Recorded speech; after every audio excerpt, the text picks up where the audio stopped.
लोगोफोर good morning from Kokrajhar स' जोङो दायो बे समावबो दतमायावनो दंथ'यो दिनै जाहैबाय 5 खालार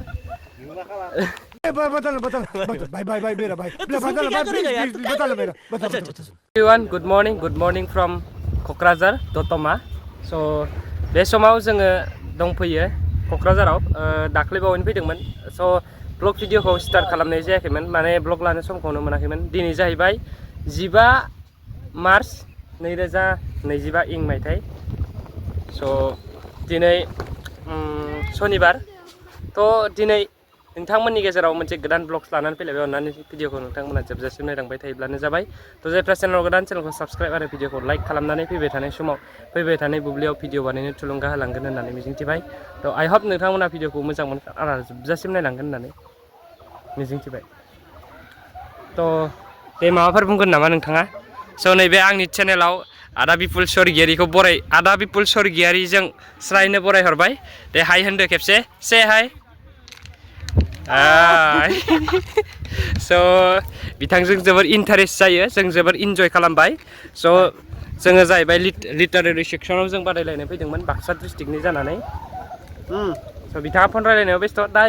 जोङो दा दान्दिसे थानानै बेरायनो थांगोन आरो मायाव बेरायनाय जायो बहा बेरायनाय जायो बे भिडिअनि गेजेरजों नोंथांमोना फुल्लि डिटेल्सै मिथिनो मोनगोन स' ब्लग्स बानायथारनाय जायाखै बेनिखायनो आंना माने नांथा जागासिनो दङ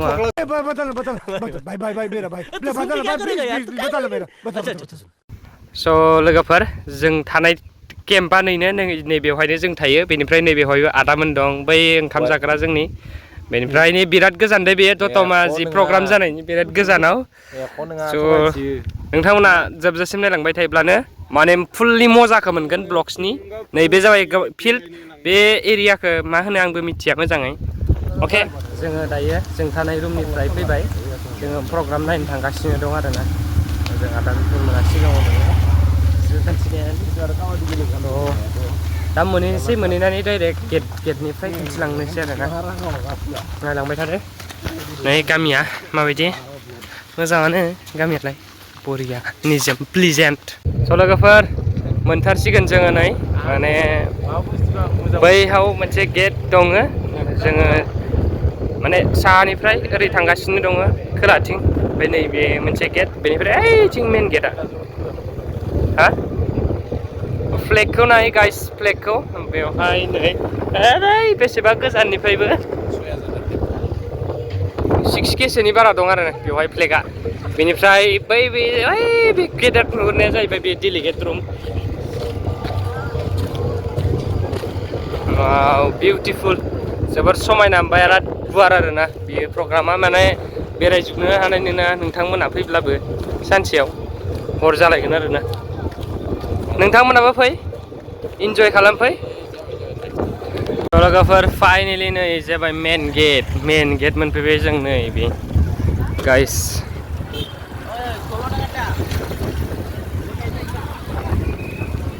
स' नैबे आंनि उनावनो नोंथांमोना नुनो मोनदों मेन गेट स' नायनो हागोन नोंथांमोना आं मेन गेटआव दंफैयो वाव जोंनि मिरु दुलाराय बर' फरायसा आफादनि 57थि बोसोरसालिया जथुम्मानि नैबे जाबाय मेन गेट अके जाबाय बरिया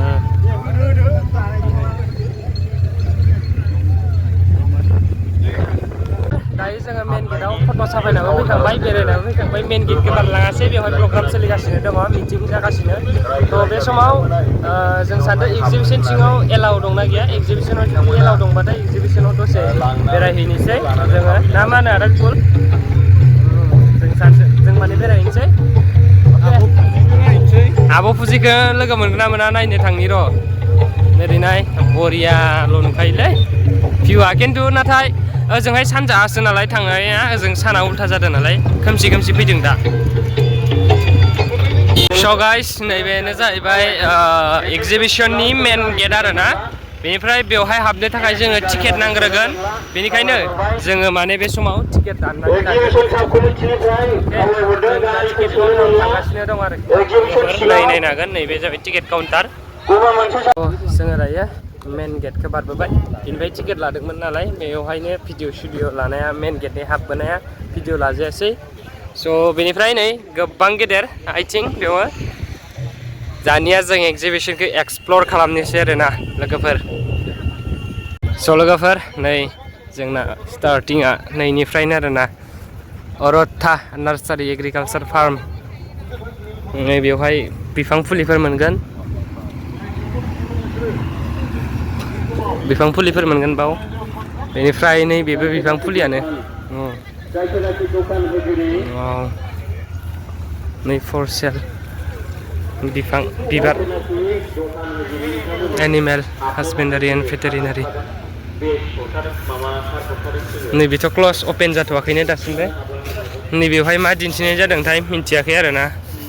अ ना दं ना गाइस हा नै नाया मासे थैदो स' लोगोफोर नैबे जाबाय नै जों माने बेरायगासिनो दं नै थालिर बिफाङा नै माबायदि नै बिथिंबो माने गोबां प्लान्टस गोजा बिबार गोजा बेयो गासैबो आरो नै साइडखिजा नै ड्रागन फ्रुइट दङ ड्रागन फ्रुइट गोजा बेयो माने आबादारिनि माने नैबे सलार सिस्टेम नै सलार सिस्टेम आरोखि ना लोगोफोर बरियाल' दिस इज कल्ड एक्जिबिशन गाइस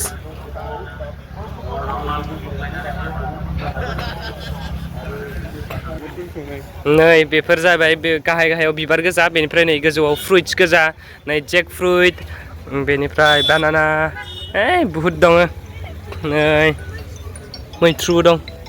माने बेवहाय फिथाइ सामथाइ गोजा आरोना मैगं थाइगं बर' जाग्रा नट अनलि बर' माने गासिबो जायो जोङो फिथाइ सामथाइ बेनिफ्राय बिराद गेदेर बर'नि न'खरा बैथिंजायसो दं बेखौ आं दायो एक्सप्लर खालामना खोन्थिगोन नोंथांमोननो नैबे जाबाय टुरिजम डिपार्टमेन्ट BTC निफ्राय बेखौ माने स्पन्सार खालामदो नै नायनो हागोन आइ थिंक बियो मा सिस्टेम जिरायग्रा माग्रा दं माथो नैबे जाबाय आखाइजों बानायनाय आइजें आइला दानाय लुनाय नङा गाइस सरि रायदों बेनिफ्राय नैबे मुन हारबेल बाब्रे नै जि गला लाजियालै एमान लायो इउटुबारफोरा स' गाइस नायलांबाय था जोबजासिम नै माबा गान्दा राइन' वान हर्न बेनिफ्राय नै जि गला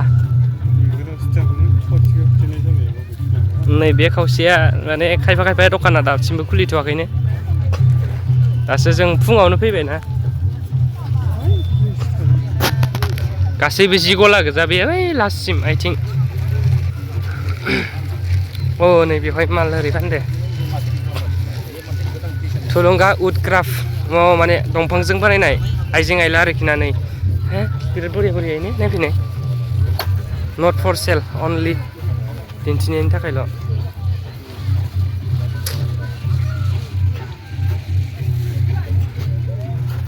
मा दं फेसा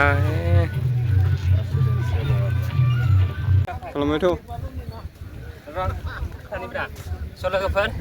जों दायो बर'नि न'खर हाबांदो फैदो एक्सप्लर खालामना खोन्थानोसै नोंथांमोननो बर'नि न'खरखौ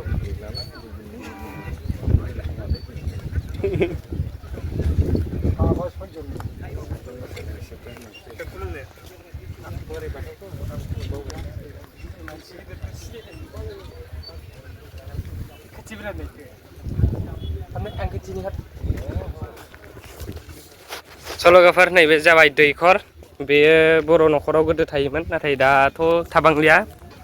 गोबांनावनो आरो नैबे जाहैबाय सौरा न' बेनिफ्राय नैबे न'मा न' नैबे जाहैबाय बाथौ बर'नि बेनिफ्राय नैबे रेस्ट हाउस नामाथाय नङा ओंखाम संग्रा बेनिफ्राय नै बेवहाय फुजा होगासिनो दङ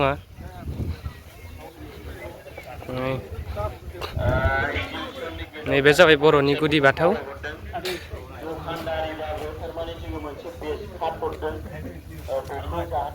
बेनिफ्राय ओइखौ नायनो फैनाय नैबे जाबाय गिसिब बर'नि नै इसानसालि बर'नि मा दादों बेवहाय नै बेखौबो जाबाय थाथ होनो थारसो होदो माथो बे थार होनो नामाथाय ओइ आदा ओइ बेखौ नायनोथ' बे जाबाय बर'नि दिंखि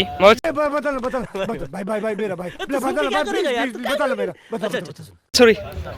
मा होनो इखो गाहेन उवाल नैबे जाबाय बर'नि बेनिफ्राय नैबे गाम्बारि खामफ्लाय बेनिफ्राय नैबेवहाय बर'नि गासैबो इउज खालामग्रा मुवाफोरा बेवहाय दंजोबो गोदो बर'फोरा बेफोरखौनो इउज खालामोमोन आरो नैबे जाबाय फिथोब नायो हा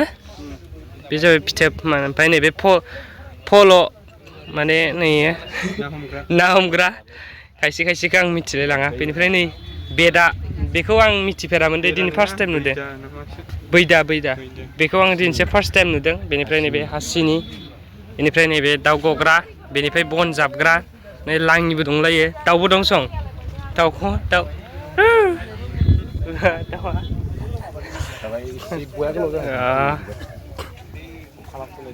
बे खिखरसालि बर'नि माबायदि नैबे जाबाय मोसौ गलि नैबे जाबाय बेखौ मा होनो माइहुं बर' माइहुं बुङो ना नैबेखौ माइहुं बुङो ना जिगाब माबानायखौ माइहुं स' जोबोर मोजां मोनबाय माने दिनै खायफाखौ नुफेरि जिनिसफोरखौ नुबाय आरो जों गोदोनि माबायदि सोलियोमोन बेफोरखौथ' जों नुवा नाथाय एसे गुवारै खोन्थिबावनांगौमोन आंनि थाखायबा आरोना ओमफ्राय माबायदि मोनखो बेरायनो मोननानै आदा मोजां दे एसे फोरमायनानै होदो बेनि सोमोन्दै एगजिबिसननि सोमोन्दै माने जोंफोर जायफोर बुस्थुखौ बावलांबायमोन बेफोरखौ बेयाव बोखांबोनो थाखाय दिन्थिनाय जादों आरोना माने बर'नि हारिमुखौ जों फोथांना लाखिनांगोन नालाय बेनिफ्राय नै लिटिल सारसनि नोगोर टिएम बेवहाय माने गोबां देलायग्रा होरिग्रा दखान आरोना मनिहारि दखान ना मा होनो बिदिखौ नै नाया इयुन मा नायगोन नोंसोरलाय बयसफोरनि माल गैया बाव नै बेवहाय जि दखान जि नायदो बेनिफ्राय नैबे लाइनानो सब जि दखान जि गला गोजा आरोना आंनि बा नैबेहाय फुसका दखान दं गंसे स' लोगोफोर फुजिनि गला नागिरगासिनो आरोना जों फुजिया दखान होफैदो होननाय खोनादों आब' फुजि एक्ट्रिसा थ' बेखौनो जोङो नागिरगासिनो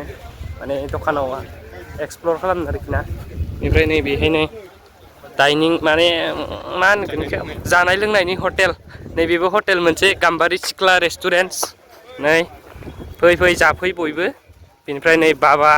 लकेनाथ रेस्टुरेन्ट एन्ड हटेल बाफ्रे सि गेदेर नै बेयो सब जानाय लोंनाय गोजा दै आं बैखिनियाव एसे खोन्थिनोसै नोंथांमोना माने गोलाव जागोन नालाय भिडिअ'आ बांद्राय गोलावबाथाय आं होजोबनो हायाबो जानो हागौ बेनिखायनो स' बैहायबो एसे बेरायनानै खोन्थिनोसै नोंथांमोननो नायलांबाय थादो नोंथांमोना जोबजासिम नायाब्लाथाय मजाखौ मोननाय आरोखि ना नोंथांमोना बेनिफ्राय नै लोगोफोर जोंनि बर'नि दख'नानि ब्रेन्डफोरनि दखाना नै बेवहाय गलाया सिजौ ब्रेन्ड दङ बेनिफ्राय एफ क्लथिं दङ नैबे आब' फुजिनि बिबार ब्रेन्ड बेनिफ्राय बे आब' फुजिखौ माने लोगो मोनासै आरोना लोगो नायनोसो फैदोंमोन बेखौ मोगथाङाव नुफेरिखाय गैया आनलाखि माथो नै बिथाङा गार्लफ्रेन्डनि थाखाय गस्ला लाबायासो बिथाङा नै जा गेदेरा बिदा गेदेर पिपल स्वर्गयारि आदाया नै बेखौ लाबाय आरोना बिथाङा नै आब' फुजिनि दखानाव नै एकदम एक्सपेनसिभ जाखायो दखाना खिन्थु नै बिबार ब्रेन्डनि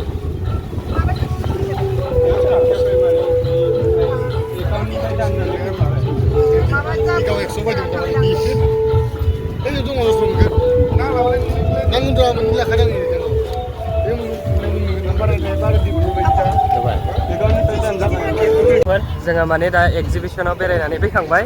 बेनिफ्राय दायो ओंखारबोबाय बेनिफ्राय जों दा मायाव बेरायनाय जागोनलै बहा बेरायनो नायनोसै थ' बहा थांनाय जाया नोंथांमोना भिडिअनि गेजेरजों नुलांगोन स' आसा खालामदों नोंथांमोना भिडिअनि गेजेरजों एक्टिभ थानानै जोंनि एक्सप्लर खालामनायखौ नायलांबाय थागोन होननानै स' नैबे जाबाय मेन गेट मोनफैफिनबाय जोङो The satellite. An artificial satellite is an object which orbits around the Earth. Satellites may be classified into geostationary or polar based on the function. Geostationary satellites are positioned in the orbits which are 35,786 kilometers above the Earth's equator.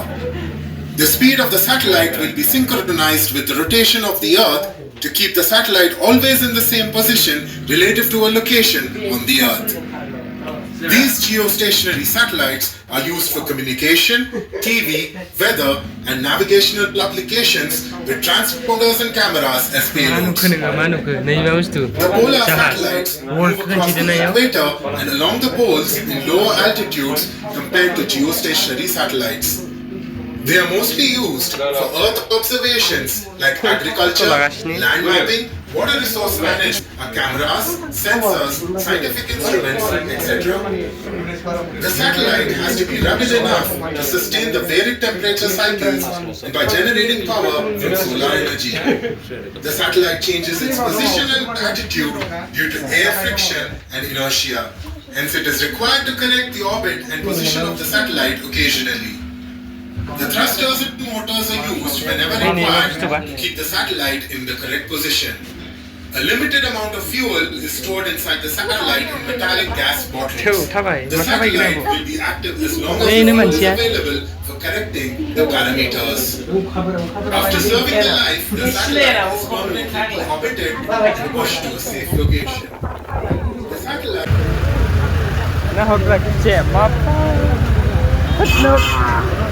Ulangan nih ada mas. Nang halangan nih. Kalau orang dulu berjam kali sekali. Ini aku bermotor.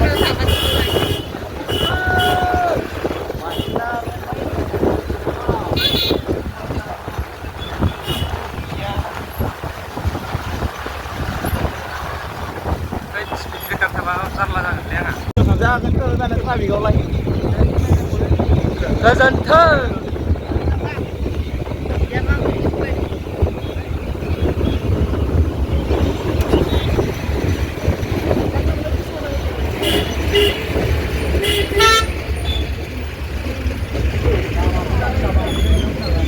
बोजों लाबोखोरा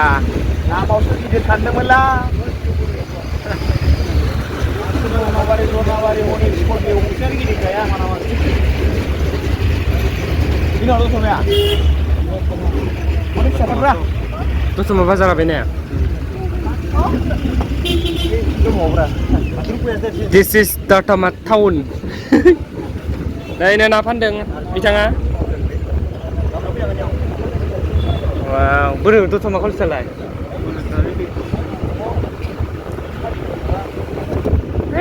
Tomat.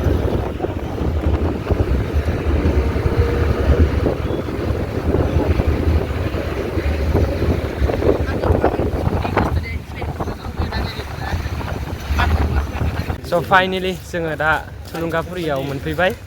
आदा बिपुल जों कनकेशर brother दङ जोंनि बर'नि बिफा बड'फानि जोनोम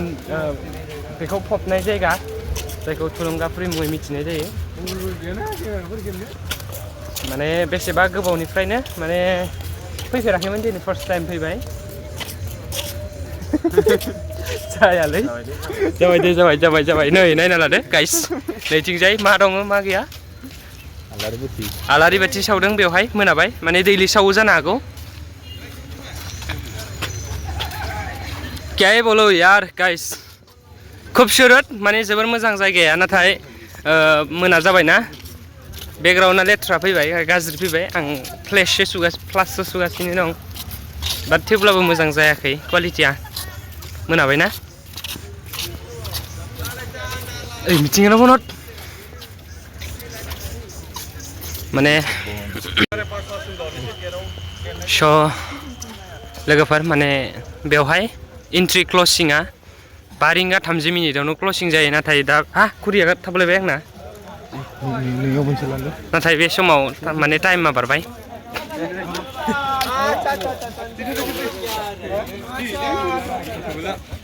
बिराद आनलाकियाव मोनफैबाय आरोना जोङो दासोल' मोनफैदोंमोन बाट टाइमा जोब्बाय बेवहाय एन्ट्रि खालामनायनिया बेनिखायनो जों दा फिरसे माने फिन गिदिंलांफिनबाय माने जों थांफिननोसै उपाय गैया बिराद आनलाकि जाबाय आदा फुल मा बुंनो सानो नोंथाङा खाफाल मोनदा नोंथ' हाबफैखांखाबायमोन ना? हाबफैखाङाखै। अ दिनैसो फार्स्ट टाइम फैखांबाय बेयाव हाबफैनाय जायाखै। जों फार्स्ट टाइममोन बाट थेवबाबो मोनासै आरोना नै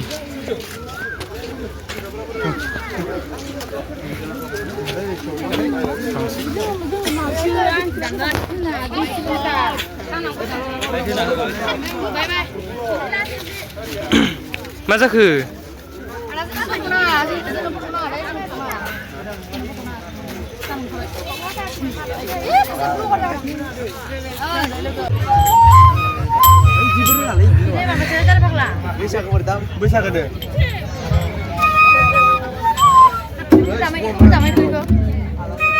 नै बिथांमोना एगजिबिसनाव फैनानै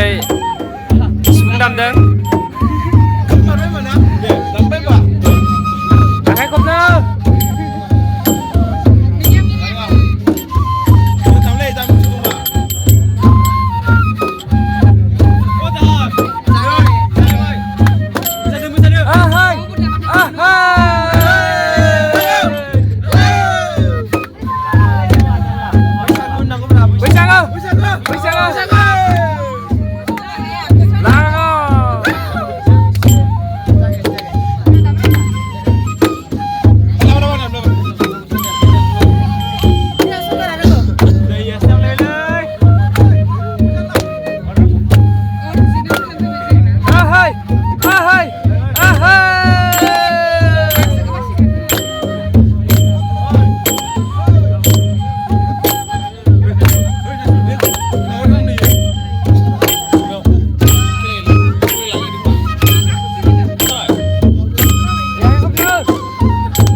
Korea,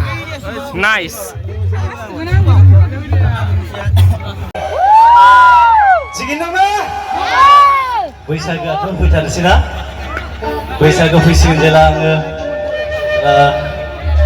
बैसागु मेथाइजों जागायगोन ना? नोंथांमोना मिथिगोन ना मिथिया थांनाय बोसोरनि गेर गेर मेथाइ मिथिगौ ना?